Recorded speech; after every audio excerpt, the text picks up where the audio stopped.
Multi-21, c'est... Yeah, Multi-21.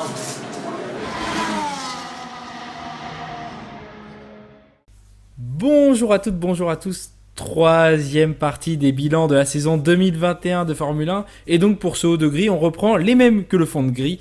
Pierre Meslay, salut Pierre. Salut à tous. Clyde du JB, salut Clyde. Bonsoir à tous. Et l'homme qui aura donc fait le triplé, les 3 vidéos, Thomas Felizardo. Salut Thomas. Ouais, pour les 3 premières, salut à tous. Alors messieurs, on va parler des 4 écuries du haut de la grille. McLaren, Ferrari, Red Bull, Mercedes. Je pense qu'on fera un gros pack Red Bull, Mercedes, FIA, Masi, Verstappen, Hamilton. On verra comment c'est radio libre ce soir. Mais commençons tout de suite par McLaren. Nous n'avons pas Louis Matelin avec nous, ce qui nous permettra d'avoir des avis objectifs sur le sujet. C'est formidable. On n'a pas mis Paul pour Alpine, on n'a pas mis Louis pour McLaren. Voilà, malheureusement, on aura Clyde pour Ferrari. On ne peut pas tout faire. Commençons par Mercedes, messieurs. Voilà. Et je vais laisser Pierre commencer sur cette saison de McLaren et surtout sur la saison de Lando Norris qui s'est affirmé comme le porte-drapeau de cette écurie en 2021. T'as parfaitement résumé la situation. Lando Norris, il a fait preuve d'une régularité hors pair. Il s'est installé comme solide leader face à Daniel Ricciardo, qui est quand même un équipier capé, mais qui a eu quand même beaucoup de mal, on va dire, à trouver un petit peu ses marques, d'une certaine façon. Il y avait quand même une grosse inconnue, c'était l'intégration du moteur Mercedes, parce que jusqu'à maintenant, sauf erreur de ma part, c'était Renault. Ça s'est bien passé.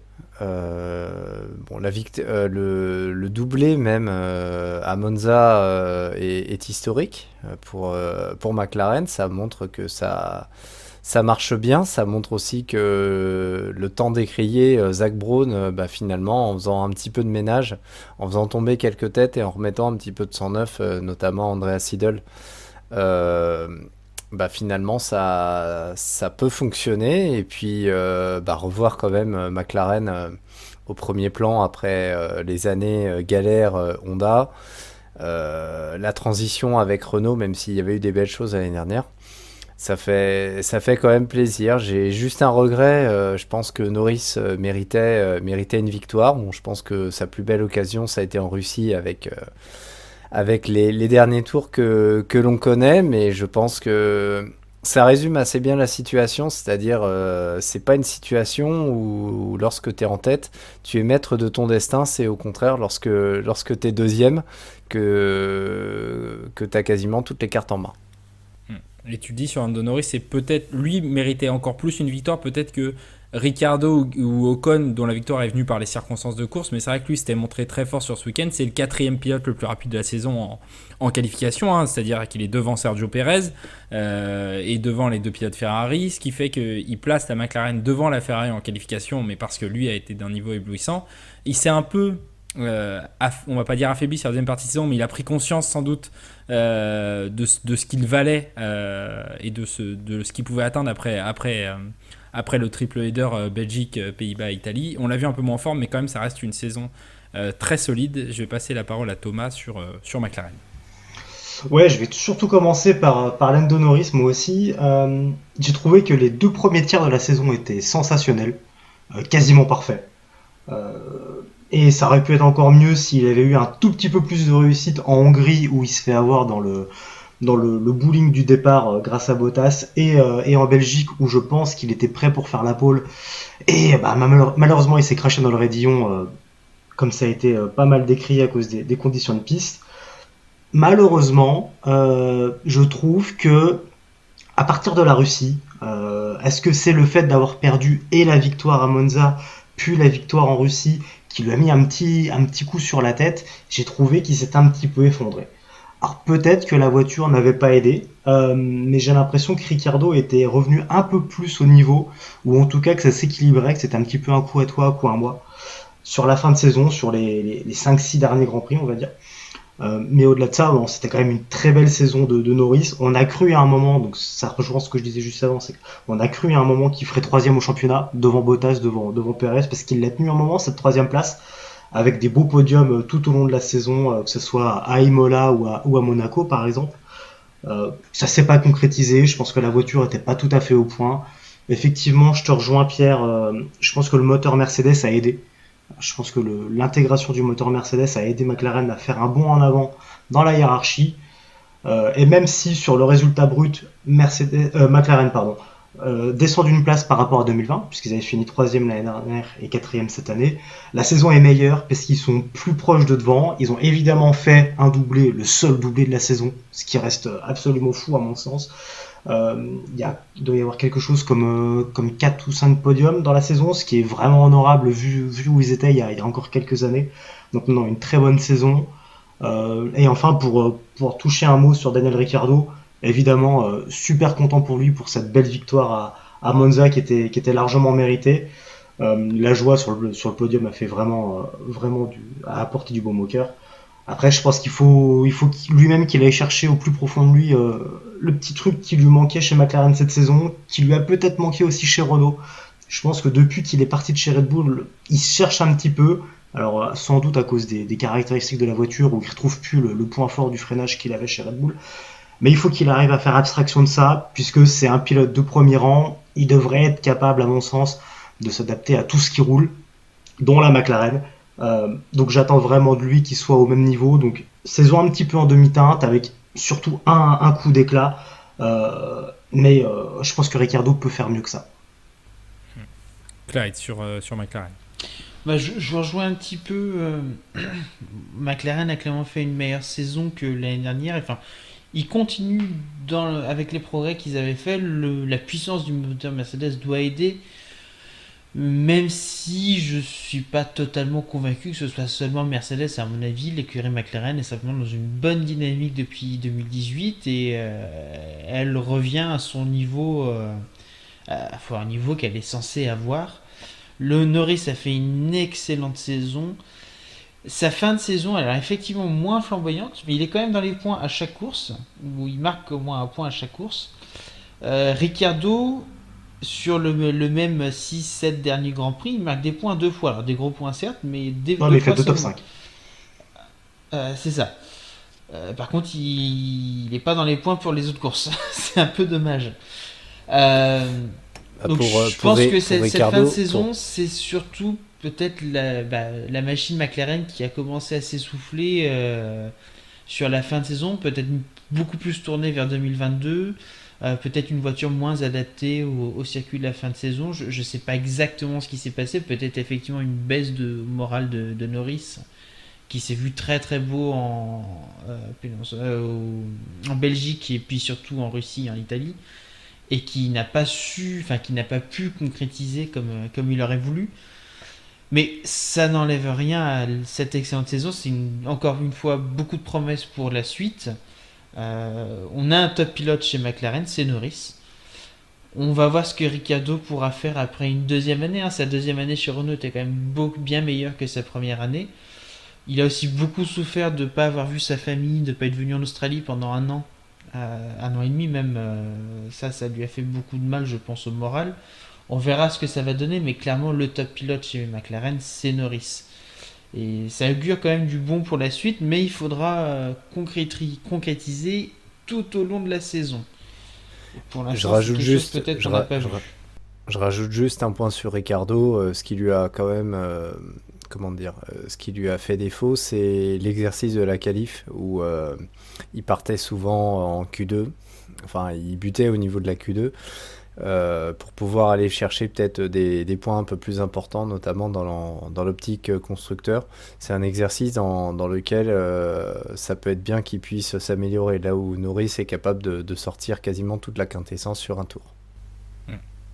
D'ailleurs, j'aimerais qu'on parle un peu de Ricciardo, parce qu'on l'a dit, Lando Norris, c'est vrai que sur cette fin de saison, et je pense que Thomas a raison sur le fait de dire que ce qui s'est passé en Belgique, où il fait les meilleurs temps en Q1, Q2 et il se crache en Q3, puis en Russie ça lui a peut-être mis un coup au moral, plus le fait qu'on lui parlait beaucoup de cette P3 au championnat, mais on sait que Norris, saison ultra solide, je vais rien ajouter à ce que vous avez dit, vous avez tout dit. Moi j'aimerais qu'on se penche sur Ricciardo qui se retrouve finalement un peu dans la même configuration que chez Renault, hein. Une première saison où il fait 8, 9e voilà, à chaque fois. La deuxième saison chez Renault, il termine 5e et il avait fait bien mieux avec une machine qui n'était pas pour autant beaucoup plus évoluée, hein, avec 2 podiums. Là, il gagne une course, il saisit sa chance, mais on se retrouve avec un Daniel Ricciardo quand même qui se retrouve dominé par son coéquipier, qui a quand même 32 ans. Alors, vous l'avez dit, il y a des circonstances atténuantes, notamment le fait qu'il n'ait pas vu sa famille depuis 2 ans, mais le temps passe pour Daniel Ricciardo et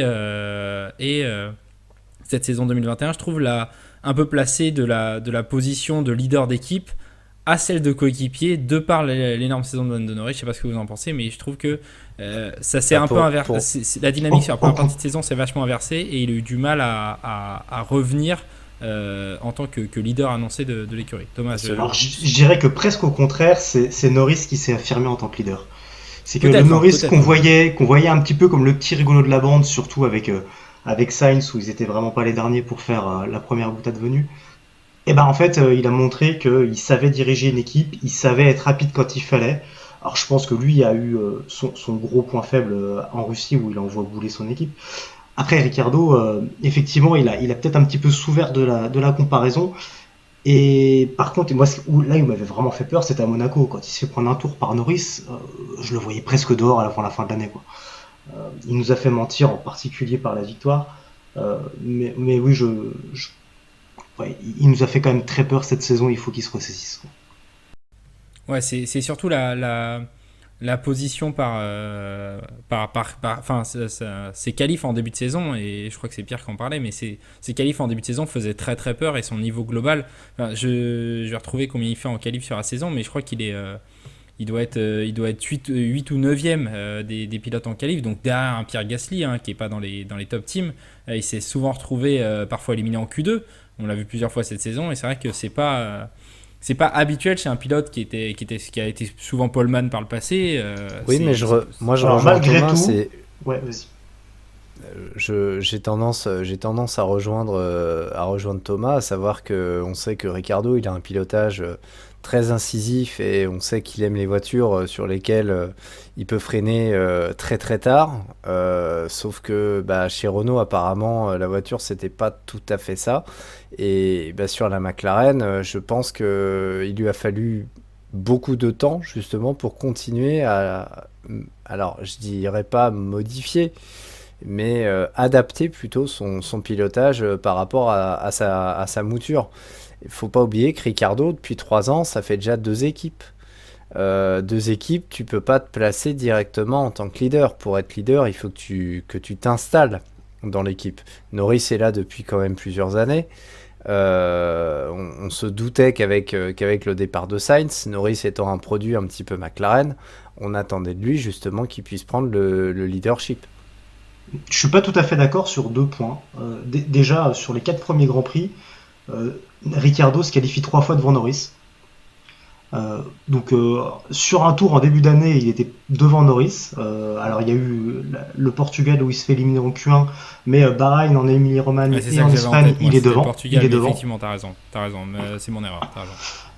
Et après, quand tu arrives dans une équipe, c'est aussi une force de savoir se montrer devant. Verstappen, quand il arrive chez Red Bull, oui, il a quasiment fait jeu égal tout de suite avec Ricciardo, qui était hautement estimé, surtout après sa belle saison 2014. Alors Verstappen n'arrive qu'en 2016 évidemment, mais il gagne sa première course, donc quelque part il y avait un peu de ça. Alonso, quand il arrive chez Ferrari en 2010, tout de suite il montre qui est le patron. Hamilton, quand il arrive chez Mercedes en 2013, également il se montre un tout petit peu devant Rosberg, même si ça s'équilibre à peu près sur la saison, mais c'est quand même Hamilton qui est devant à la fin. Donc, je suis pas tout à fait d'accord. Oui, alors Sainz, on pourrait en parler aussi. On va en parler aussi cette année. On va en parler. C'est une bonne transition, je trouve. Mais pour terminer là-dessus, il y a aussi, je pense, au-delà de la qualif, c'est les très bons résultats de Lando Norris qui a commencé cette saison 2021 comme il a commencé la saison 2020 par des podiums et qui tout de suite mettent la pression sur son coéquipier parce que forcément, ce qu'on attend des pilotes de ces écuries-là, c'est au minimum des podiums, voire une victoire. Et quand en 3-4 courses, en 5 courses, allez, t'enchaînes 2 podiums, dont une course où tu prends un tour à ton coéquipier, dont une course où il se fait éliminer en Q1, c'est vrai que t'arrives au premier quart de la saison, Pour Ricardo, tu étais déjà dans une situation, tu l'as dit, hein, Thomas, on se demandait déjà quel était l'avenir de Daniel Ricciardo, alors que c'est un pilote extraordinaire, qu'on aime tous, qui est très très rapide, mais toute considération mise de côté de son adaptation à la voiture, son adaptation à l'équipe, les résultats directs l'ont mis dans une position qui, pendant une partie de saison, l'a mis très mal à l'aise, et moi je trouve que c'est après la trêve où ça lui a fait du bien de couper, et il s'est peut-être retrouvé un peu plus dans un environnement confortable chez McLaren. Et après on verra l'année prochaine avec une saison où il aura pu retourner en Australie, une saison où il sera établi dans son team. C'est pour ça que je parlais tout à l'heure de sa deuxième saison chez Renault. Ça sera sans doute mieux, mais c'est vrai que cette première saison, voilà, avec une nouvelle voiture. Mais en tout cas, c'est avec un Ricciardo dont on connaît le potentiel global, et avec un Norris qui s'est affirmé cette année, c'est quand même, pour McLaren, il y a une très belle construction pour l'avenir. C'est pas le seul team dans ce cas-là, mais ça fait, eux vraiment ont de quoi construire sur les 3-4 prochaines années tranquillement. Et ça, c'est avec un duo qui en plus peut rester fidèle à l'écurie pendant 3-4 ans. Là-dessus, il n'y a pas de souci. Donc c'est vraiment une saison, je trouve, très positive, avec la victoire contrairement à d'autres écuries. Donc je sais pas, là-dessus, moi je trouve que ils ont fait le maximum qu'ils pouvaient faire, je trouve. Une écurie qu'on avait mis en début de saison dans les écuries du milieu de tableau, qui nous avait fait très peur, surtout après l'an dernier, c'est Ferrari qui finalement termine 3e du championnat. Pas de victoire pour Ferrari, mais 5 podiums tout de même. Toujours Charles Leclerc chez Ferrari, mais avec l'arrivée de Carlos Sainz cette année. Et tout à l'heure, on parlait de pilotes qui arrivent et qui prennent un peu le leadership de cette équipe. Quand même, je vais laisser Clyde commencer parce que c'est son écurie. Mais quelle saison de Carlos Sainz, qui là s'est vraiment affirmé comme un très très grand pilote cette saison, en confirmation de ce qu'il avait montré l'an dernier, notamment en Italie. Oui, Carlos Sainz, c'est un pilote, il a jamais fait d'éclat, il a jamais fait beaucoup de bruit, mais il creuse patiemment son trou. On se souvient, il a commencé quand même face à Verstappen, tout le monde l'enterrait.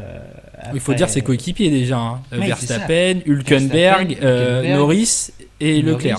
Leclerc, c'est quand même pas rien. Et à chaque fois, il a quand même réussi à faire soit jeu égal, soit au moins les mettre en difficulté. Et en changeant d'écurie quasiment chaque année. Et ça a été une grosse force. C'est le seul qui a changé d'écurie et qui s'est montré aussi à l'aise. Ricciardo a eu beaucoup de mal. Alonso a quand même eu une période d'adaptation, même si finalement il s'en est très bien sorti. Vettel, c'était pas si bien que ça non plus. C'est celui qui s'en sort le mieux, mais il a le petit souci, c'est qu'on le voit quasiment jamais finalement. Même quand il fait un podium, il y a toujours un truc qui se passe dans la course où il fait son podium parce que l'un se fait déclasser, ça peut arriver aussi, qui fait que ah bah tiens, il était sur le podium lui. On se souvient pas de son podium à Abu Dhabi, on se souvient pas vraiment de son podium en Hongrie. Il y avait le Brésil plein aussi, de trucs quelques années, ou à Monaco. Il y a plein de trucs comme ça qui se passent qui font que on l'oublie un petit peu Sainz, mais voilà, à la fin, il est 5e du championnat, il est devant Leclerc. Alors Leclerc a joué de malchance, il a perdu le gros point sur un certain nombre de courses, mais on peut dire déjà qu'il a fait jeu égal avec Leclerc chez Ferrari, alors que Ferrari c'est le petit jardin de Leclerc, c'est Leclerc et le petit prince qui est censé mener Ferrari à la victoire à nouveau. Et ça s'est senti, en fait. Ça s'est senti que le regard même de Ferrari sur Sainz changeait au cours de la saison. Ils l'ont recruté parce que c'était un pilote solide, mais je pense qu'ils ne pensaient pas qu'il ferait de l'ombre à Leclerc. Il y a eu un épisode assez intéressant vers le début du deuxième tiers de la saison, où Leclerc... Enfin, la rumeur qu'on dit, c'est que Leclerc avait loupé un essai, mais je ne me souviens plus exactement sur quel Grand Prix. C'est un Monza, je crois. Ouais, c'est ça. Et la rumeur, c'est qu'en fait, il s'est un peu disputé avec Binotto, qui était en train de lui dire, bah, écoute, là, les ingénieurs, ils préfèrent écouter Sainz plutôt que t'écouter toi. Et Leclerc, ça a dû l'affecter à un moment. Bon, j'espère que ça va pas l'affecter trop longtemps et qu'il va retourner à son niveau. Enfin, il est à son niveau habituel, mais qu'il fasse un peu moins d'erreurs peut-être. Mais ça montre en tout cas que le regard de Ferrari, même sur Sainz, a changé au cours de la saison. Et que finalement ils se disent mais c'est super, on a 2 top pilotes. Et ça augure vraiment du bon pour l'année prochaine. Ce qui augure du bon aussi, c'est que la saison de Ferrari elle est pas il y a pas des paillettes, hein, c'est pas comme McLaren. McLaren a fait, on va dire, on les a vus. Ferrari, je dirais pas qu'on les a vus autant, mais on est en gros progrès, on est solide. Et je pense que ça augure aussi enfin, on fait pas de bruit, mais on bosse, quoi. Et ça, c'est bien. C'est pas comme, je veux dire, à d'autres moments où on disait de Ferrari, allez, c'est bon, on va tout gagner cette année, c'est la saison, on va revenir. Et puis finalement, ils s'effondraient à la moitié de la saison, on les voyait plus, hein. Comme en 2018, par exemple. Là, je pense que on est. J'étais inquiet avec Binotto, je suis pas forcément toujours convaincu, mais quand même, je suis plus rassuré par la capacité de Ferrari à travailler, à ne pas forcément faire évoluer sa voiture, mais à faire évoluer les réglages, de façon à récolter les gros points quand il faut et des points régulièrement, et ça les a clairement aidés face à McLaren. Le fait d'avoir deux pilotes qui étaient à fond aussi les a aidés. Quand tu as un McLaren qui comptait sur un pilote et demi, un pilote 7. Donc voilà, moi je suis vraiment agréablement surpris de Ferrari cette année. Et surpris, je sais pas, mais très agréablement content de la saison de Sainz, en qui j'ai beaucoup d'espoir. Tu parlais de la régularité de Carlos Sainz. Il termine les 22 courses de la saison, c'est le seul. Il fait 20 courses dans les points. Et les courses où il ne termine pas dans les points, il est 11e et il perd les points dans les 3-4 derniers tours. Il fait 19 top 8, donc pour les vieux monsieur comme nous qui sommes aux anciens barèmes, c'est quand même quelque chose. C'est un pilote extrêmement régulier et ça, plus tu remets aussi en perspective Leclerc à Monaco, ce qui est un what if, hein, qui restera un what if, mais ça fait quand même une très belle saison de Ferrari, solide, et qui revient pas totalement à leur place, hein, parce que c'est pas vraiment leur place d'être troisième, mais qui se remet la tête à l'endroit après une saison 2020 très compliquée et après des essais de Bahreïn où on avait quand même un petit peu peur. Thomas sur Ferrari, sur Sainz, sur Leclerc, sur ce que tu veux. Alors ouais, sur Ferrari, je vais reprendre le même commentaire avec lequel j'avais entamé ma review de Williams, donc appelez-moi un escroc si vous voulez, mais une saison qui fait du bien, parce que l'année dernière, ils étaient vraiment au fond du trou. En grande partie à cause du moteur, mais je pense que le châssis était pas tout blanc non plus, puisqu'il de mémoire, Binotto disait que c'était à peu près 70% le moteur et le reste, donc les 30 derniers pourcents, le châssis. Là, on a vu un Ferrari qui était un peu plus incisif, qui nous a presque fait rêver. Je dis presque parce que le rêve a pas duré longtemps à Monaco et en Azerbaïdjan. Le petit plus, la petite victoire qui aurait fait plaisir, je pense que Ferrari peut se mordre les doigts de l'avoir perdu un peu tout seul à Monaco. Alors certes, Leclerc y a mis son grain de sable, mais je pense que l'erreur de Ferrari de ne pas vérifier complètement la voiture à ce moment-là, elle est inacceptable. Mais sur le global, ouais, la saison fait du bien. J'étais très content de voir Carlos Sainz débarquer à Maranello. C'est un pilote qui a longtemps été sous-estimé, mais c'est un pilote que moi j'adore depuis longtemps, que je suivais déjà en Formule BM il y a 10-12 ans à peu près. Donc très content de le voir, et je pense qu'aujourd'hui, alors peut-être plus en 2022, mais en tout cas en 2021, Ferrari avait le duo le plus solide de la grille, quasi sans conteste possible, quoi.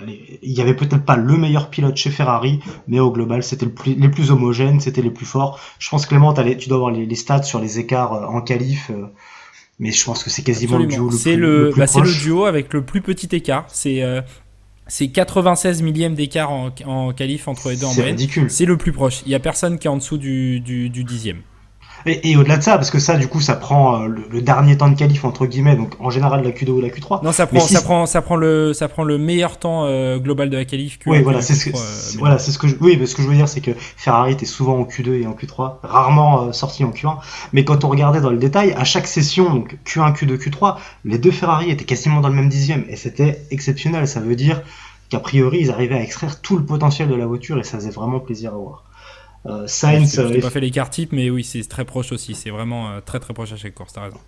Clyde, tu le disais, effectivement, Sainz est toujours au bon endroit au mauvais moment, parce qu'il y a eu quand même quelques beaux podiums, mais jamais remarqués, parce qu'il y avait toujours un fait de course extraordinaire qui empêchait d'avoir les lumières braquées sur lui, malheureusement.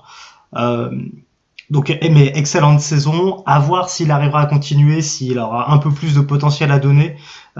Quelques moments, je me suis demandé s'il n'était pas un tout petit peu à ses limites. Donc, j'attends de voir, mais je suis quand même positif pour lui. Pour Leclerc, je pense que on peut pas s'empêcher de regretter Monaco, comme j'ai déjà dit. Bakou, c'était un petit peu dur aussi, mais on s'y attendait avec les grandes lignes droites. On savait que la Ferrari tiendrait pas toute la course. Au-delà de ça, je pense que c'est un pilote qui ne vit vraiment que pour la victoire, alors que Sainz sait jouer l'épicier sans être insultant du tout, mais je veux dire, Sainz savait un peu plus capitaliser sur la position qu'il avait à un moment donné, ce que Leclerc savait un petit peu moins faire. Il était un petit peu plus dans le tout ou rien. Ça lui a joué des tours. Il y a eu aussi la Grande-Bretagne où on a tous été déçus qu'Hamilton passe dans les derniers tours. Donc à voir. Je pense qu'avec une voiture qui se bat pour les premières places, Leclerc serait potentiellement devant, mais à voir sur l'ensemble de la saison. Et j'ai espoir pour le futur, puisque Ferrari a réussi à hausser son niveau de jeu tout au long de la saison. Il y a eu un point vraiment très très bas autour du Grand Prix de France où on se demandait où ça allait finir parce que ils étaient nulle part tout le week-end parce que l'utilisation des pneus était complètement à la rue. Mais ils ont bossé sur les réglages puisqu'il n'y a pas eu du tout d'évolution de la voiture dans la saison. Et en bossant sur les réglages, ils ont réussi à se ramener un peu plus devant et finalement à croquer complètement McLaren. Et à la fin de l'année, il n'y avait plus match. Donc à voir sur 2022, ça augure du bon. Pierre, sur McLaren. Sur Ferrari, voilà, excusez-moi. Sur Ferrari, j'ai pas grand-chose à ajouter, si ce n'est que je pense que, et ça faisait très longtemps que c'était plus en place, notamment depuis la disparition de Marchionne. Il y a enfin, comment dire, on a l'impression qu'il y a une espèce d'apaisement à Maranello. Et ça c'est plutôt une bonne nouvelle, j'aurais tendance à dire. On a enfin un esprit d'équipe. On n'est plus dans une logique de il y a un numéro 1 et un porteur d'eau pour l'instant. À voir quand ils joueront l'épaule et les victoires. Bien entendu, c'est pour ça que j'ai précisé pour l'instant.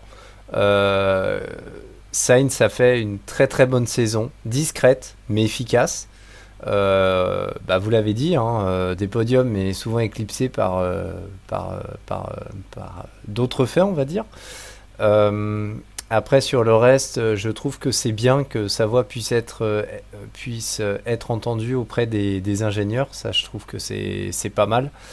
C'est pas forcément appréciable pour Leclerc, mais après ça peut être bien d'avoir aussi un autre son de cloche, et si ça peut permettre à la voiture d'avancer, pourquoi pas. Ils ont été proches toute la saison. Je te rejoins, Thomas. Je pense que des fois Sainz était peut-être un petit peu à la limite. Pareil, des regrets, notamment pour Monaco. Quand on s'appelle Ferrari, on peut pas laisser passer une occasion comme ça, surtout après notamment une année 2020 désastreuse. Là, c'était l'occasion ou jamais. Silverstone, Leclerc a fait une très très belle course, mais avec l'ogre Hamilton, avec ses bottes de 7 lieues, ça paraissait un petit peu compliqué. Donc une très bonne saison qui peut augurer de bonnes choses pour 2022. Maintenant, on le sait, les changements de réglementation, c'est pas forcément le fort de Ferrari. On l'a vu à maintes reprises, malheureusement. En 2009, on l'a revu en 2014. Donc la dernière, c'est bien passé. À voir s'ils sauront bien prendre le virage 2022. On verra ça, mais oui, 2017 c'est très bien passé pour eux. Ça peut être, tout dépend du type de réglementation qui est mis en place. Il n'y a pas vraiment de règles, c'est ni moteur ni aéro, c'est pas vraiment des règles pour Ferrari, donc on verra bien. Mais effectivement, il y a beaucoup de sérénité et mis à part cet épisode de Charles Leclerc en Italie, il y a eu très peu de moments dans la saison où Ferrari a été à tête de l'affiche pour les mauvaises raisons, contrairement à plein de teams d'ailleurs. Donc là-dessus, c'est très étonnant.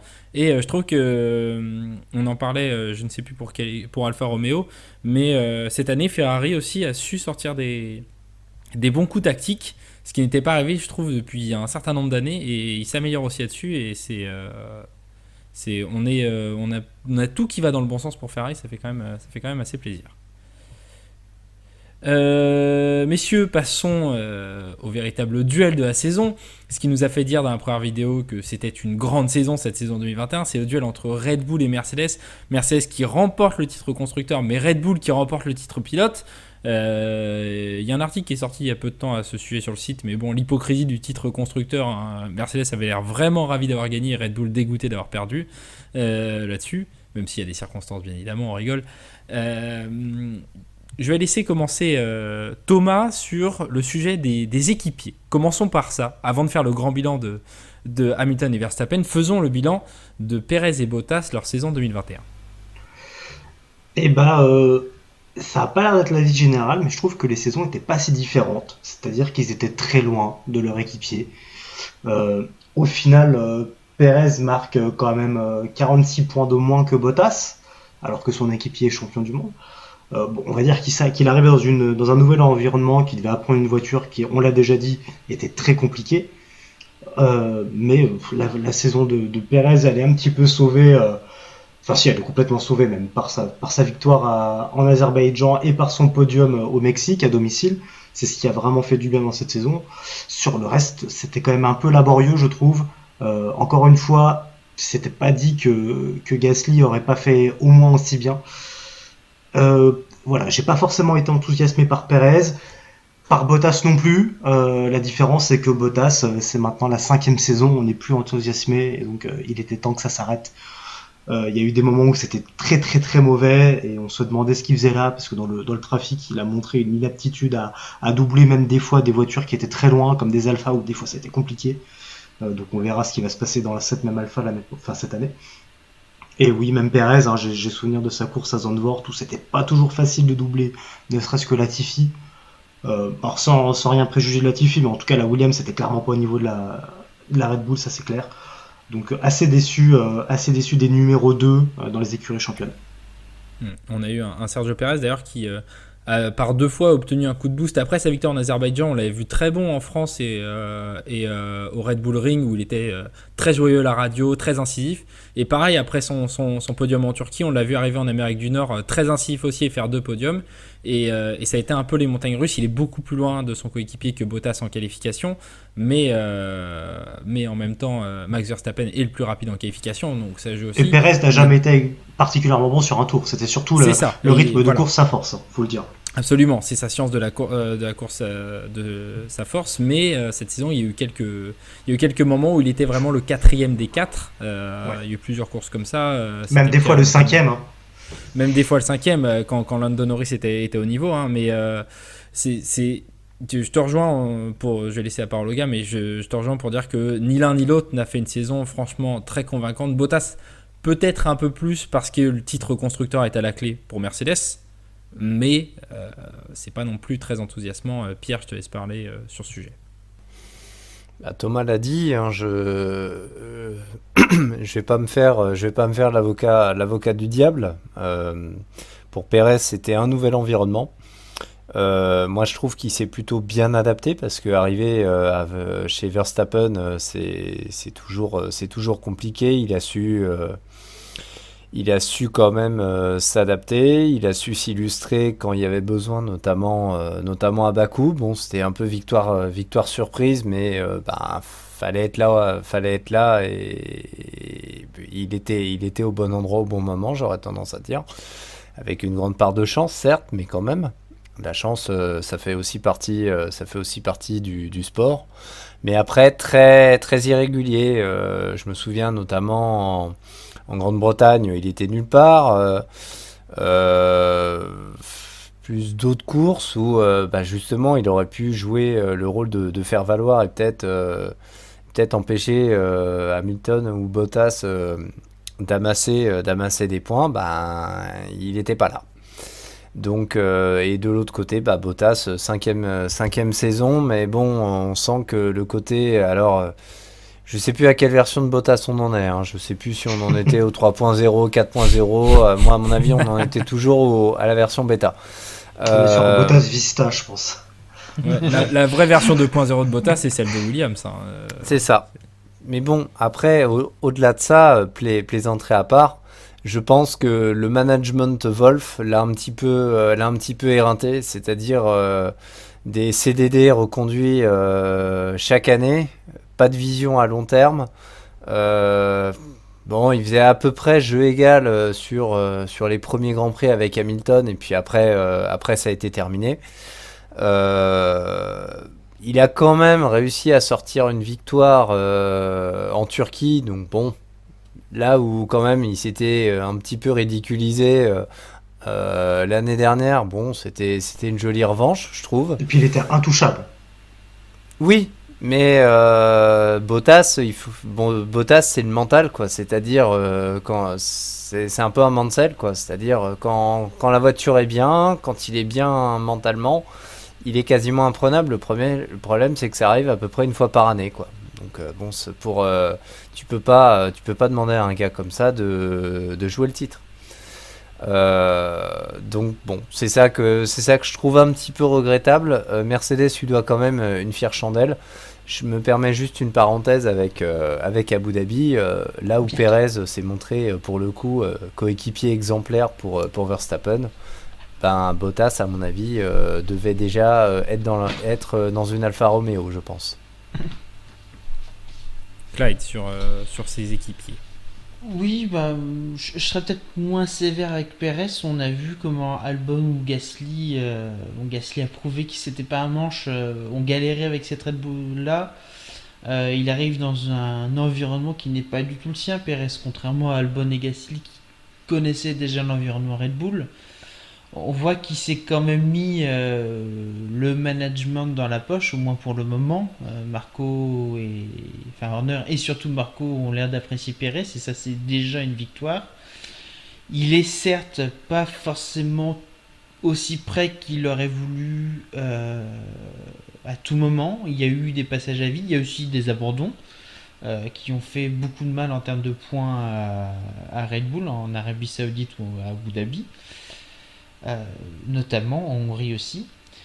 Mais moi je les trouve quand même assez incisifs, content d'être là et dès qu'il pouvait, il a vraiment aidé, il a joué le jeu, il a quand même piloté en termes de rien que de pilotage, de façon de conduire, je l'ai trouvé plaisant à voir. Il a sorti des choses qui étaient parfois assez incroyables comme à Abu Dhabi. Il a joué le jeu de l'équipe, il n'a pas eu de comment dire. Ce que j'ai apprécié avec lui, c'est une certaine honnêteté. Il est venu chez Red Bull en se disant, de toute façon, c'était ça où je restais à la maison. Je vais dans l'équipe de Verstappen. C'est sûr que c'est pas lui qui vont mettre en avant dès le début de la saison pour essayer de gagner le championnat. Donc c'est à moi de faire mon trou. Mais cette année-là, c'est à moi aussi d'aider Verstappen. Et je l'ai trouvé très honnête là-dessus. Et à la limite, moi, ça me dérange pas. On va voir ce que ce sera les années suivantes. Ouais, on a peut-être Bottas, à été dur, t'as contrario, raison. Ouais. oui, Bottas, à contrario, ça fait 5 ans qu'il est là et ça fait 5 ans qu'il dit je suis le numéro 1 bis et je vais devenir champion du monde. Et à chaque fois, il se retrouve quand même dans ce rôle-là de numéro 2 à se faire des illusions. Alors, il fait certes plus de podiums que Perez, mais enfin, dans le trafic, il est juste inexistant. Il y a des grands prix, on ne sait pas où il était. Et j'ai senti qu'autant il a aidé l'écurie à remporter le championnat, autant je ne l'ai pas senti aider Hamilton à remporter le championnat, ce qui n'était pas le cas de Perez. Euh, et je pense que c'est ça qui fait qu'au bout d'un moment, Mercedes qui pense à l'avenir aussi, je pense que quand Mercedes appelle Russell, c'est plus pour remplacer Hamilton que Bottas, mais il faut déjà le préparer. Mais je pense que c'est pour ça aussi que Mercedes était sur ses CDD de 1 an. Eux-mêmes ne savaient pas trop où ils voulaient aller avec Bottas. Pas plus facile à gérer que Rosberg, mais peut-être pas aussi efficace, ça c'est sûr, pour ramener des points. Euh, donc je veux pas non plus tirer sur l'ambulance avec Bottas, mais ça fait quand même peut-être 1 ou 2 ans qu'il aurait déjà dû réfléchir à un changement de carrière, je pense. Tandis que Perez au moins rentre dans une nouvelle équipe, on sait à quel point c'est difficile. Je l'attends l'année prochaine. J'espère qu'il sera plus proche de Verstappen, qui montrera encore plus ce qu'il est capable de faire. Tes arguments sont très bons, effectivement. J'entends tout à fait ce que tu dis. Et concernant Bottas, c'est vrai qu'il faut aussi pondérer le fait qu'effectivement le management de Toto Wolff, avec ses contrats de 1 an, c'est pas ce qui te met dans les meilleures conditions, Non. sachant qu'en F1, Par contre, à j'ai peur partir que ce de soit un juin- petit peu des excuses que Bottas aussi se bah, dise. je sais pas, parce que tu vois, en F1, on sait qu'à partir de juin, tu renégocies ton contrat. En juin, t'as fait qu'un tiers de l'année, donc à quel point t'es déjà focus sur l'année suivante au bout d'un tiers de l'année. Je sais pas à quel point ça joue. Peut-être que pour lui, ça joue plus que pour un autre, et peut-être que c'est ça qui fait que c'est pas non plus un champion du monde en devenir. Mais, comme dit Pierre, effectivement, le management de Wolff peut être une circonstance atténuante, et tu l'as très bien expliqué pour Perez. On est peut-être un peu sévère, effectivement, c'est sa première saison. Moi, j'en attendais plus personnellement, et je trouve que des moments où, ce que je disais tout à l'heure, où après sa victoire à Bakou ou son podium en Turquie, il est allé de l'avant, et c'est ce qu'on attendait de lui, d'être beaucoup plus incisif. En Grand Prix de France, il était très incisif, on a aimé. Il a été à Abu Dhabi, il a fait la performance qu'on attendait, mais il y avait un peu trop de courants alternatifs. Mais encore une fois, tu l'as dit, on arrive dans l'environnement Red Bull de Verstappen. C'était une première saison, c'était compliqué. Et il faut voir tout ce ça qu'ont fait s'entend. Gasly et Albon les années précédentes. Voilà, non mais tout Il est ce que quand tu même dis largement s'entend au-dessus. parfaitement. Voilà, non mais tout ce que tu dis s'entend parfaitement, absolument. Lui a gagné dans la Red Bull, contrairement aux deux autres, donc tout s'entend absolument. C'est vrai qu'on est peut-être un peu sévère là-dessus. Et je trouve que tu as particulièrement raison sur le fait que Perez a vraiment joué le jeu de Verstappen. Il y a eu plusieurs fois où Perez a fait des très belles batailles contre Hamilton, quasiment à chaque fois. Mais il lui a fait perdre un paquet de temps, que ce soit en Turquie, évidemment à Abu Dhabi et d'autres fois dans la saison, ce que Bottas n'a jamais su faire. Contre Verstappen ou contre Vettel ou autre auparavant. Bah, je pense que le meilleur exemple, c'est notamment le Grand Prix de France. Alors certes, le Grand Prix de France, il y a une grosse erreur de la part de Mercedes au niveau stratégique, mais Bottas, concrètement, il offre quasiment aucune résistance à Verstappen dans les derniers tours, hein. À titre d'exemple. Je pense que pour parler de Mercedes et Red Bull en tant qu'équipe, on peut parler de ce duel Hamilton-Verstappen, duel qui nous aura tenu en haleine toute la saison. On en a longuement parlé, notamment après la Grande-Bretagne, après l'Italie, après l'Arabie Saoudite, après le Brésil, où il y a eu des moments très très chauds entre les deux. On a beaucoup parlé de ce chantage à l'accrochage de Max Verstappen, et Lewis Hamilton qui, en termes de pilote qui termine runner-up d'une saison, se place entre Kimi Räikkönen en 2005 et Felipe Massa en 2008 en termes de pourcentage de victoire d'une saison. On est autour des 35-36%, donc des saisons à haute intensité. Je vais laisser Thomas commencer sur ce sujet, sur le titre de Max Verstappen sur la saison, sur à quel point il le mérite, parce qu'il le mérite énormément, mais à quel point aussi, moi, je te le dis personnellement, je trouve que ces attaques à certains moments ont peut-être un peu terni le titre, et je ne parle pas d'Abu Dhabi, vraiment avant Abu Dhabi, on parle vraiment sur la saison de façon sportive. Ouais, je suis tout à fait d'accord. Sur l'ensemble de la saison, Verstappen était probablement le meilleur pilote. Et c'est en ça que je trouve que le titre pilote n'est clairement pas volé.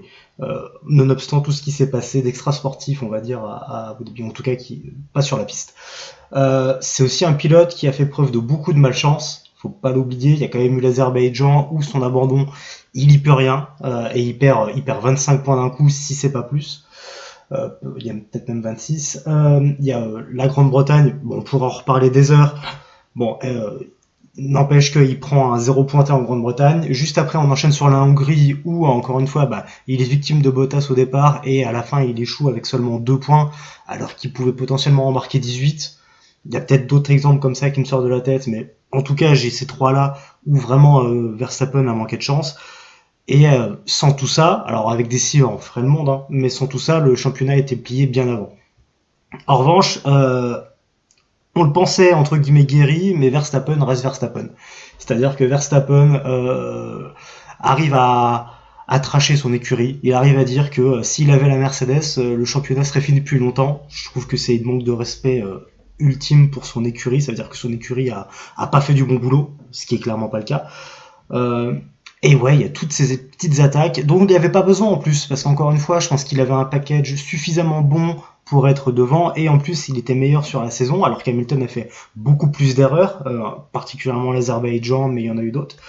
que Verstappen n'a pas fait. Donc Verstappen n'avait pas besoin de tout ça, mais il s'est quand même forcé à aller mettre le petit coup de roue, élargir ce qu'il faut de la trajectoire, mettre le pilote dehors, etc. Avec plein de petits jeux psychologiques. Et je pense qu'il a plus perdu qu'Hamilton dans ces petits jeux psychologiques.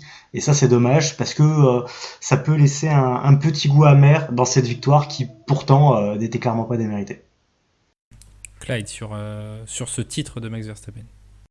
Oui, le titre il est pas volé, mais effectivement, Verstappen, ça reste un pilote qui est parfois très rude, parfois un petit peu sale. D'ailleurs, apparemment, dans les diverses enquêtes que la FIA a mis en place pendant l'hiver, les pilotes veulent parler de certaines décisions par rapport au pilotage de Verstappen. Après, Hamilton, au cours de sa carrière, n'a pas été le dernier non plus à faire des block pass. Je me souviens d'un USA 2015 qui était resté en travers de la gorge d'un certain N. Rosberg. Mais l'intensité avec laquelle Verstappen fait ses petits block pass est quand même particulièrement intéressante. Après, on disait guéri, il était guéri à un moment où la voiture était beaucoup plus au niveau. On l'a vu faire beaucoup plus de manœuvres un peu désespérées à un moment où effectivement la Mercedes avait repris le pas sur la Red Bull. Donc je pense que ça tient aussi, il s'est battu avec une voiture, il n'avait pas forcément tort de le penser, qui était parfois inférieure à la Mercedes, pas sur toute la saison par contre. Et c'est donc à ce moment-là qu'il a fait ses attaques les plus controversées. Hamilton a fait quelques erreurs, oui, on l'a senti, pas forcément. Moi, j'ai pas senti qu'il ait fait tant d'erreurs que ça. Je l'ai senti surtout prudent. Ah si. Tu regardes par rapport aux dernières saisons. Si. Je l'ai senti prudent et moins serein. Mais quand tu regardes les résultats bruts, c'est pas non plus. T'en prends quelques-uns. Tu prends Monaco. Monaco, je suis désolé. Voilà. Même si on sait que c'est pas le genre de circuit qui correspond vraiment à la Mercedes. Bon, non. Quand tu vois avant son abandon où était Bottas, bon, à mon avis, Hamilton, il pouvait largement être à peu près à ce niveau-là. Ça, c'est la première chose. Il y a eu des Bottas erreurs. était deuxième au moment de son abandon. Bien sûr, non mais c'est pour ça que je le souligne. En Hongrie ou en Styrie, bon, il est passé totalement à côté et ça a permis à Verstappen d'avoir un gap un petit peu plus important. Il se met dans la mouise tout seul en Hongrie, alors qu'en Hongrie, normalement, c'est 25 in the pocket. Ouais, tout seul, ça laisse bien l'aider. Hein. T'es dur sur la Hongrie. Non, sur la Hongrie, t'es dur. Pour moi, les erreurs d'Hamilton, position dans le tour de formation, c'est Mercedes. Pour moi, c'est 50-50. Il y a eu la Turquie, il y a eu Bakou, il y a eu ces grands prix-là, et Monaco, et l'Autriche, où Hamilton est 100% fautif et était en deçà. La Hongrie, c'est pas... La Hongrie, c'est pas une faute d'Hamilton, non, je suis pas d'accord. Non, mais voilà, je l'ai pas senti non plus. On parle beaucoup des erreurs d'Hamilton, il est là. Non, mais qu'on incrimine Mercedes pour la Hongrie, je suis d'accord. Mais bon sang de bonsoir, chez Mercedes, enfin, c'est pas Hamilton tout seul qui a pris la décision de ne pas rentrer. Non, bien sûr, mais quand t'es premier, c'est une horrible décision à prendre. C'est t'es dans la pire position pour prendre cette décision. Ça revient à ce que fait Norris en Russie. Ça revient à ce que je disais tout à l'heure, à savoir que quand tu es premier, tu n'es pas maître de ton destin. Non mais oui, ça c'est vrai. Mais bon, c'est pas Hamilton qui prend la décision de rentrer ou pas. Il aurait pu rentrer, personne ne l'attendait, quoi. Enfin, le débat n'est pas seulement sur le Grand Prix de Hongrie. Exactement. Non, bien sûr. Pour revenir à... Tu prends une autre occasion manquée, tu prends la Belgique, par exemple.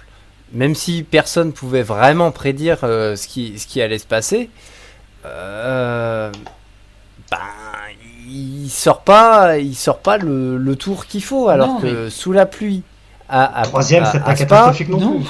Il est deuxième de la Q2 derrière Norris, c'est vrai. Bien et sûr. Du coup, sans Norris en Q3, tu peux l'imaginer faire à pole. C'est vrai, mais après, la Belgique, c'est aussi un cas très particulier. Enfin, non, mais il faut se dire aussi un autre truc. Tu sais pas ce qui se passe. Voilà. Depuis Rosberg, Hamilton n'a jamais eu autant de concurrence sur un championnat du monde. Même quand Vettel Ça, c'est faisait vrai. illusion jusqu'à C'est l'été, pas faux.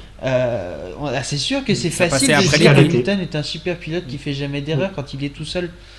Mais depuis Rosberg, Non, bien il sûr, n'a jamais mais après- eu autant de concurrence sur un championnat du monde. Alors oui, ses erreurs se C'est- voient. Ouais, plus. Après les Par contre, erreurs. on a vu son oui. côté négatif parfois. On a vu les petites phrases à l'encontre de son Oui. équipe. C'est un team player quand il veut bien Ah, des bien fois. sûr, mais il a toujours été Euh, comme ça. Typiquement en Russie, il dit j'ai gagné grâce à mon équipe parce qu'ils ont forcé le fait que il fallait rentrer, À le etc. rentrer, Et à puis le faire juste après rentrer. en Turquie, il dit le contraire. Oui, alors il rentre et du coup il dit c'est grâce à l'équipe que je gagne. Mais en Turquie après il dit bah ouais mais la stratégie elle était pas bonne donc j'ai perdu à cause de ça. Et là c'est le côté négatif d'Hamilton qui me dérange à Mais chaque fois. il a toujours Mais été comme ça. toujours été, Simplement, il a ça gagné toujours été 6 Hamilton. titres de C'est championnat dès du qu'il est un monde. peu moins bien. On se souvient qu'en 2013, au moment où il était un tout petit peu moins bien, et c'était le cas aussi en 2011, il disait oui, mais j'ai des problèmes à côté, oui, mais c'est ça, oui, mais c'est ça. En fait, il rejette tout sur les autres. Parfois, il a tendance à se plaindre, et c'est mon pilote, c'est un de mes pilotes préférés, donc je le défends tout le temps, mais il a tendance des fois à se plaindre trop, Ils font tous et ça. ça le fait rentrer dans certaines courses dans un cercle, dans une Il- spirale où comme il il, est comme dans il se une- concentre, il refait des Il est erreurs. dans une spirale et puis négative. Tout Voilà. à fait. Tout à Mais, fait. Je suis d'accord. À contrario, ça peut lui arriver aussi de se retrouver, et c'est aussi un pilote extraordinaire pour ça, dans un moment où tout va contre lui comme au Brésil, et finalement c'est lui qui fait la course de l'année, c'est lui qui fait Ah oui. une des Ah, courses on de est la d'accord. décennie. Voilà, parce que quand il, justement, et c'est là où c'est frustrant aussi de le voir s'énerver, c'est que quand tout va contre lui, qui dit ok, vous savez quoi, je vous emmerde, je suis Lewis Hamilton, je suis le meilleur, et qui met tout dans le bon sens, c'est tellement extraordinaire que forcément ça en devient légèrement frustrant quand il fait des erreurs. ouais. Mais après, Ça, c'est il fait- ça, il c'est fait quelque des chose. Ça erreurs. reste quand même Ça, c'est quelque une chose de qu'on très voit. haut niveau de la part d'Hamilton. C'est Absolument, il fait une saison Ah bien sûr, exceptionnelle. bien sûr. La saison est exceptionnelle. mais Je l'ai même trouvé plus on peut grand dans parler- cette saison qu'en 2018 ou à d'autres saisons Oui. où personne n'était là pour Bah, ce montrer qui fait- ses erreurs. Ce qui fait, enfin, après le Grand Prix du Mexique, on avait dit, de toute façon, maintenant le plan est clair, il faut gagner les 4 courses, sinon t'es pas champion du Mais monde. il a presque Et fait. ce qu'il hein. fait sur les 3 Grands Prix suivants, c'est Il a quasiment extraordinaire. C'est- accompli.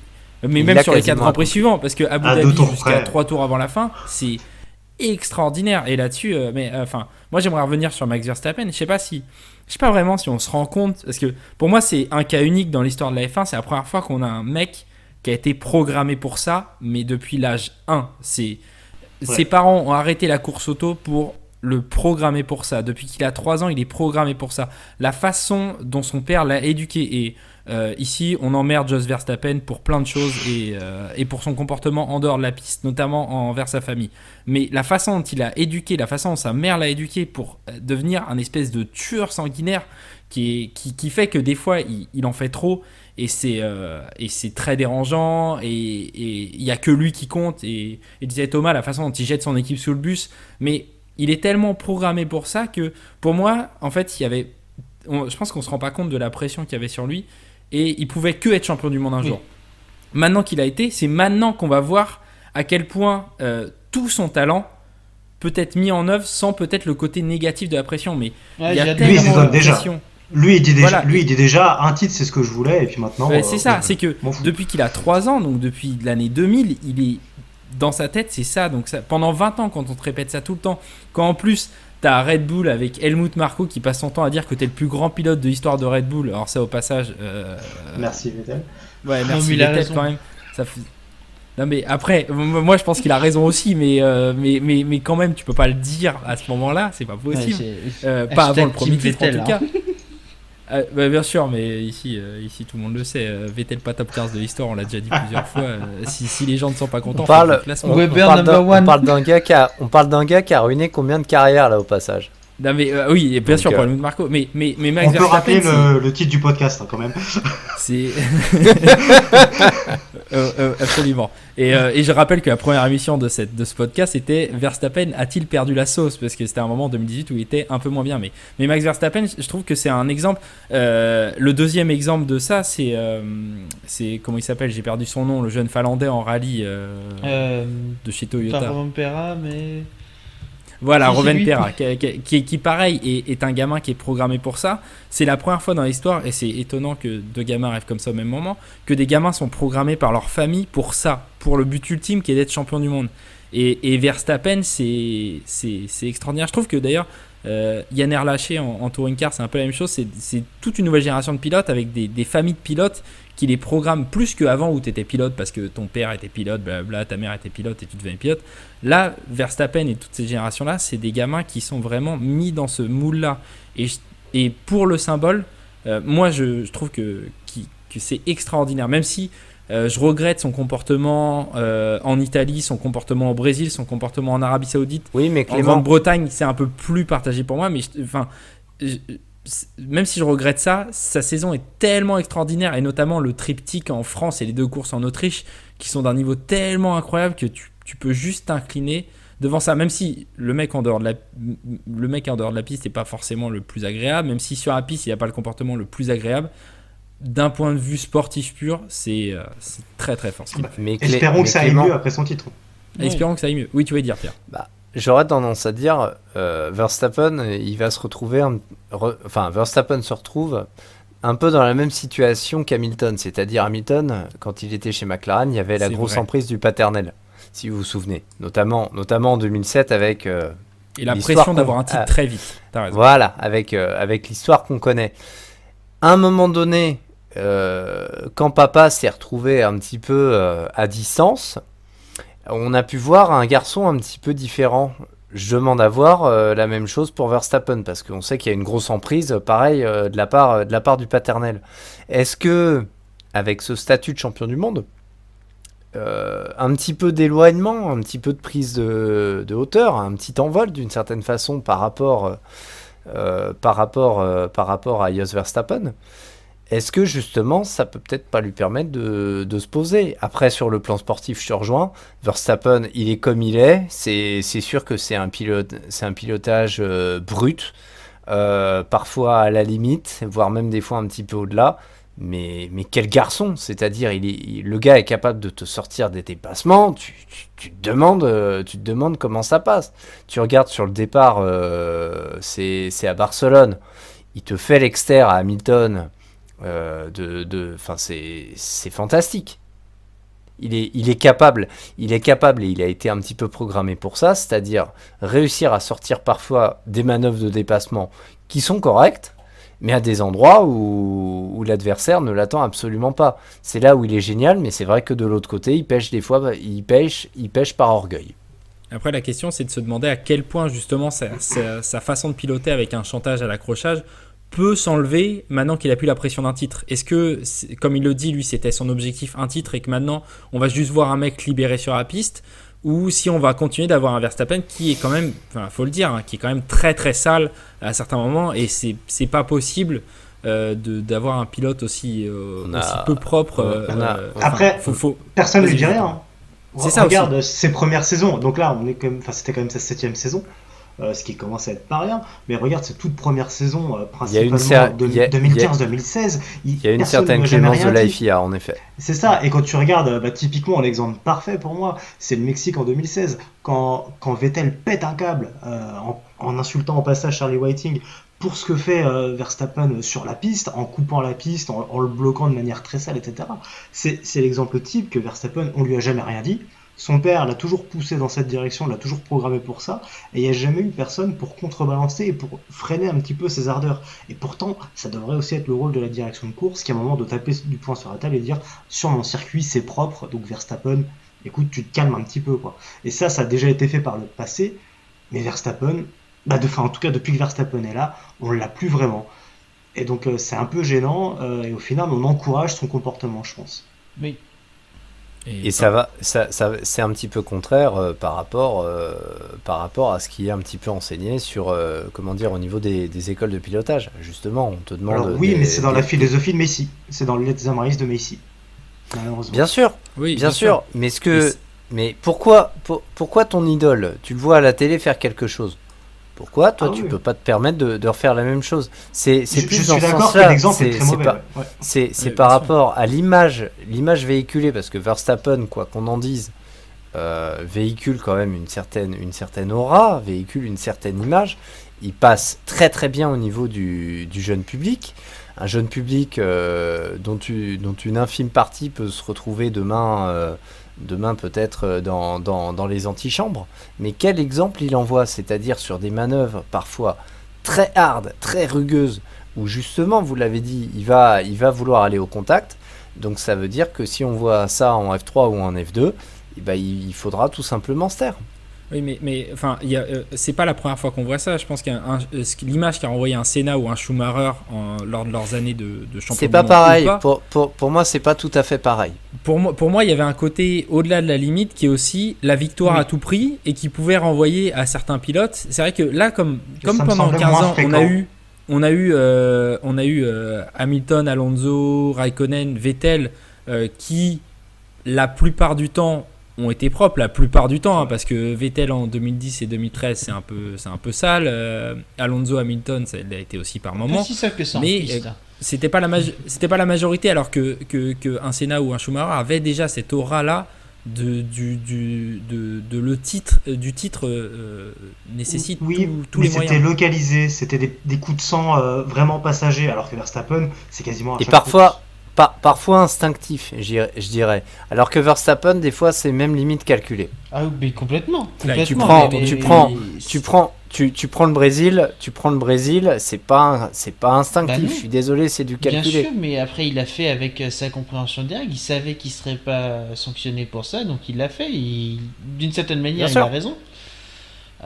C'est pas forcément ce qu'on veut voir, hein, mais il a appris qu'il devait la victoire. Hein, il doit la victoire à son père dans un premier temps, et il doit en plus, parce que ce qu'il expliquait, ça avait été très frappé par ça dans une interview, c'est que Yos lui montrait le circuit en karting, lui disait ok, tu dois dépasser là, là, là, et t'as pas le droit de dépasser là, là, là et là. Et il se mettait sur la piste et il vérifiait. Donc il fallait qu'il gagne, mais d'une manière qui corresponde aux attentes de son père, ça l'a appris à faire ses dépassements un peu sortis de nulle part, mais ça lui a appris aussi que tous les moyens sont bons.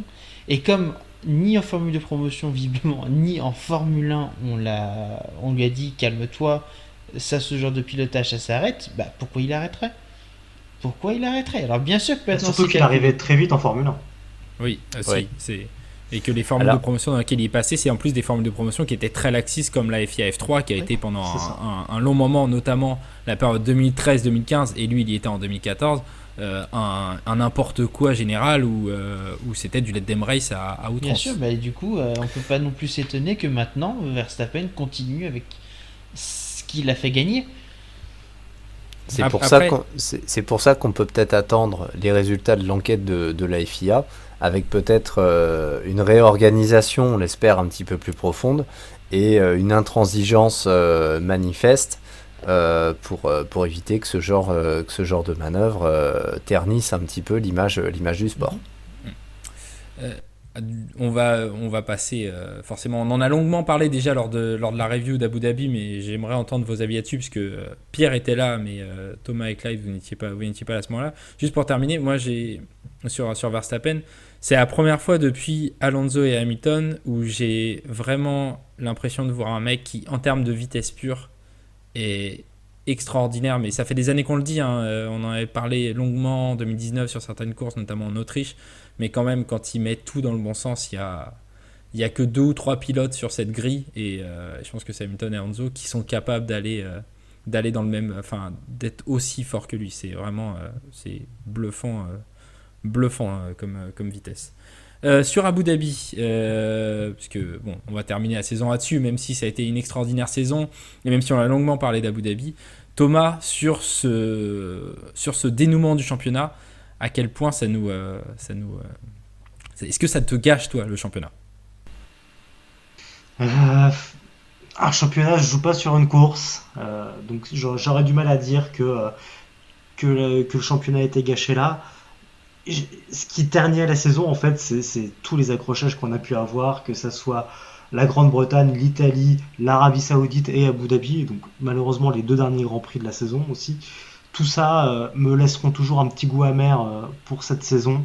De là à dire que la dernière course a complètement planté le championnat, j'irai pas jusque-là, même si j'attends quand même les résultats de la FIA sur cette enquête. C'est effectivement, moi, c'est le même sentiment que j'ai, c'est les multiples accrochages, et c'est ce qu'on disait lors de la première émission de ce bilan, c'est plus ça qui peut nous ternir la saison. Après, Sur le cas d'Abu Dhabi et de Massy, c'était pas les gens qui crient sur Massy juste pour une course ont tort. Les gens qui crient sur Massy pour toute son œuvre ont globalement raison là-dessus. Clyde sur Abu Dhabi. Mais si tu étais avec nous par message lors de la review, Oui, je te laisse en parler par oral. honnêtement, la course en soi, on va dire que les circonstances, chaque pilote a fait du mieux qu'il a pu avec ces circonstances. Donc, moi, du point de vue individuel des pilotes, ça change pas grand-chose. Par contre, oui, disons que c'était un paroxysme des problèmes qu'on avait mis à jour, qu'on avait pointé du doigt déjà avec Massy après le Grand Prix d'Arabie Saoudite, mais tout au long de la saison et ces dernières années. Donc c'est normal qu'il y ait une enquête, mais à mon avis l'enquête elle doit pas être sur Abu Dhabi, elle doit être sur justement l'œuvre du bonhomme. Parce qu'on a eu quand même des choses assez dérangeantes. On a eu mais quand tu vois que même les commentateurs de la Sky, qui sont globalement assez partiaux envers Hamilton, hein, dire qu'il aurait probablement dû rendre la place, c'est qu'il y a quelque chose. Mais qu'ensuite on ait un certain nombre de décisions, surtout à la fin de la course, honnêtement, je pense pas que c'était pour influencer un pilote ou un autre, hein, mais c'était clairement pour avoir un championnat qui se décide au dernier tour. Et je pense que c'est pas forcément une consigne directe de Liberty Media, mais c'est simplement cette philosophie qui s'est installée depuis plusieurs années et qui a eu son paroxysme cette année parce que enfin on a une lutte pour le titre tout au long de la saison, d'avoir le plus grand spectacle possible. Et c'est toute cette mauvaise ambiance aussi qu'il va falloir analyser, toutes ces choses qui font qu'on a de mauvaises décisions qui sont prises dans l'intérêt du spectacle, mais pas forcément dans l'intérêt du sport ni de la sécurité. Après, de toute façon, quoi qu'il ait décidé, il avait tort. Hein. Les fans de Verstappen auraient hurlé contre lui s'il avait décidé tout le monde lui serait tombé dessus. de finir la course sous safety car. Les fans de Hamilton lui tombent dessus parce qu'il a décidé du contraire. Mais il y a eu quand même des erreurs flagrantes comme celle de ne pas faire dépasser tous les pilotes. Ça, c'est une rupture de l'égalité. Pourquoi Sainz n'aurait pas eu la chance, lui, de courir pour la victoire et c'est ça qu'il faut pointer. C'est ces ruptures d'égalité.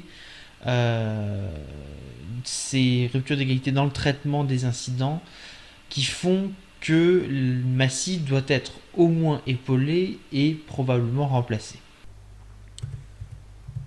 Pierre, est-ce que tu veux rajouter quelque chose sur tout ce que tu avais dit sur Abu Dhabi et sur Massy ? Non, pas spécialement, si ce n'est que je rejoins la conclusion, à savoir que des incohérences, c'est pas la première fois qu'il y en a. C'est-à-dire au niveau d'une direction de course, ça serait ubuesque de penser que c'est que depuis que Michael Masi était à la tête de la direction de course. Non, c'est pas vrai. Ça existait de tout temps. Des décisions des fois complètement absurdes, des fois dénuées de bon sens. Il y en a eu tout un tas. Je rejoins sur le côté de l'esprit de Liberty Media avec cette espèce d'américanisation de la F1. Malheureusement, c'est ce qui risquait d'arriver. Donc c'est en train de se produire et moi cette course, je l'ai un petit peu vécue comme un petit peu en NASCAR, savoir un dénouement où en fait t'es à la dernière course, il y a un ultime drapeau jaune et puis on fait un overtime en fait. Donc c'est ce qu'on a eu d'ailleurs en NASCAR. Oui. Mais c'est propre ça à la culture NASCAR qui est pas forcément propre à l'ADN propre de la F1. Après il y a un règlement à un moment donné, surtout quand tu es là pour représenter une institution comme la FIA, c'est à toi de faire ton boulot et de l'appliquer dans le bon sens. Donc qu'il soit épaulé, oui. Maintenant, qu'il y ait des clarifications, je pense. Maintenant, selon moi, par rapport aux retardataires, la clarification, enfin le règlement, il est déjà assez clair. Je vois pas l'intérêt de clarifier davantage. Le souci, c'est cet article 15 qui, en gros, dit que le directeur de course a tout le pouvoir de réécrire le règlement pendant la course. Pour moi, c'est un des deux trucs importants qu'on peut retenir de cette saison. C'est quand deux pilotes, le fait que les deux pilotes soient arrivés à égalité à la dernière course et que c'était la deuxième fois seulement de l'histoire, ils en ont beaucoup fait là-dessus. Et en fait, tout le monde est monté en pression là-dessus. Et effectivement, ça faisait vraiment penser à de la NASCAR où sur la finale, les pilotes sont à égalité. Donc finalement, celui qui est devant gagne de toute façon. Et là, c'était pas créé artificiellement, mais ils ont beaucoup trop joué là-dessus, et pour des raisons commerciales bien évidemment, mais du coup ça les a complètement pris au piège au moment d'arriver à la conclusion. Et la deuxième, tu l'as dit, c'est ce fameux article qui donne liberté totale et autorité totale au directeur de course et qui absout absolument toutes les autres règles, et c'est un danger non seulement à ce moment-là, mais ça peut être un danger à n'importe quel moment. Michael Masi peut arriver ou le prochain directeur de course peut arriver au Paul Ricard et dit bah tiens, on met l'arrosage automatique maintenant. Pourquoi pas? Parce que je l'ai décidé, j'ai l'autorité sur tout. Et on peut pas avoir dans un règlement un tel article qui déjà ouvre la porte à tout et n'importe quoi, mais qui en plus dédouane des responsabilités les responsables. Or, c'est dans leur intitulé, ils sont responsables. Donc c'est à eux d'endosser les conséquences de leur acte. C'est le principe, hein. Si tu veux pas un tel poste, tu ne le prends pas. Et Michael Masi, la première saison, on avait été très indulgent parce que mort de Charlie Whiting, parce que il prenait le poste à ce moment-là.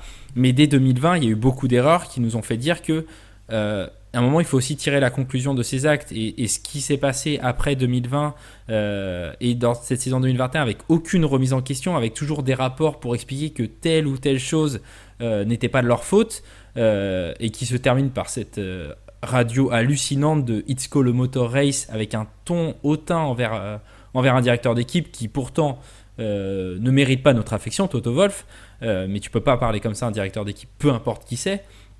C'est tellement lunaire mais c'est construit en fait par tout ce processus on met le directeur sur un piédestal parce que non seulement il y a cet article, mais parce qu'on le dédouane toujours de tout, et finalement plus rien n'a de conséquences. Et si plus rien n'a de conséquences, pourquoi ce moment crucial de la saison en aurait finalement, et on arrive à une absurdité comme ça où Clyde, tu l'as très bien dit, là tu prives Carlos Sainz de jouer potentiellement un podium, voilà. Tout à fait. Et ça, au-delà de toute considération, c'est absolument abject, parce que tu mets deux pilotes sur un piédestal par rapport au reste, et je vais même pas dire qu'on a avantagé Verstappen ou Hamilton, on s'en fiche, tu les mets sur un piédestal par rapport au reste dans la situation, alors que ton travail c'est de juger sportivement, c'est ce qu'on avait déjà dit après le Grand Prix, hein, on redit les mêmes choses, hein, mais c'est de juger sportivement, objectivement les 20 pilotes, et de leur donner les mêmes sanctions et les mêmes avantages. Tu ne dois pas mettre quelqu'un sur un niveau différent.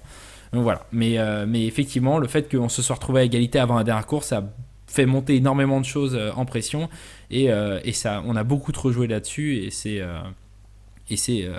aussi ce qui explique tout ce qui s'est passé et toute la frustration que les gens ont pu avoir après ce final. Après, dans 30 ans, quand tout ça sera retombé, on dira que c'était un final extraordinaire et que c'était hollywoodien, et on dira sûrement ça, parce que vous avez raison, la F1 sera devenue encore plus américaine, ça sera dommage, mais aujourd'hui, combien de personnes trouvent l'accrochage entre Senna et Prost à Suzuka comme un moment extraordinaire, alors que est-ce que ça en est réellement un ? Je ne sais pas. Voilà, tu parles duquel ? De 89 ou de 90 ? 89. Mais on peut parler de 90, on peut même parler de cette idée géniale qu'a eu la F1, de la semaine du Grand Prix d'Abu Dhabi, reposter sur les réseaux sociaux ce qui s'est passé à Jerez en 97 entre Schumacher et Villeneuve. Exactement. Ça appelait voilà, pour le contact, ça appelait. C'est ça, mais c'est vraiment extraordinaire de faire ça, c'est très malin, bravo. Ouais, ils ont tout construit. Je pense que la F1 et la FIA sont critiquables sur l'ensemble, puisqu'ils ont fait eux-mêmes monter la sauce, et Liberty Media évidemment. Tout le monde a fait monter la sauce, et tout le monde en fait ne pouvait rêver mieux que ça, quoi. Donc au final, vivement Drive to Survive.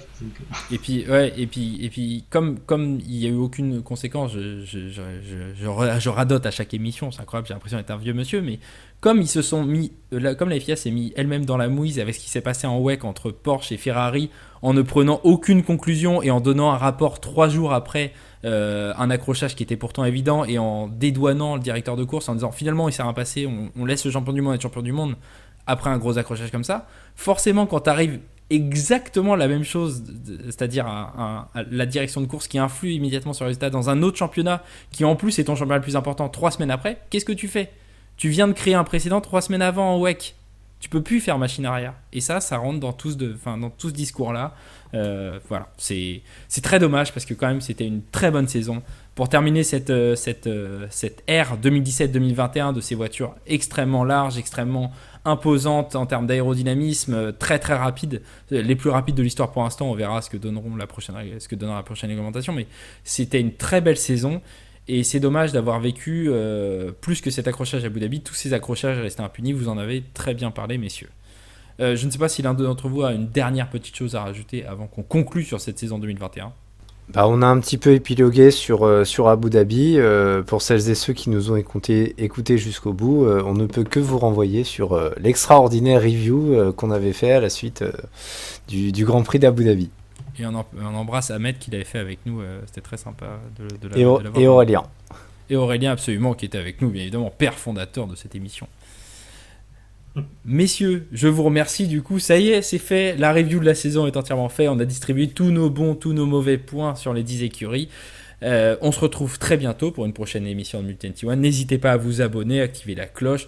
Comme a dit Louis la dernière fois dans la vidéo du Dakar, vous connaissez les bails, j'aime beaucoup quand les vieux monsieur comme lui parlent comme les jeunes, c'est vraiment... Qu'est-ce qu'on rigole. Il écoutera ça, c'est pour ça qu'on le dit. Et on se retrouve très bientôt, bien évidemment, puisqu'on rentre dans une nouvelle ère et on a quand même assez hâte. Salut! À bientôt! Prenez soin de vous, à bientôt.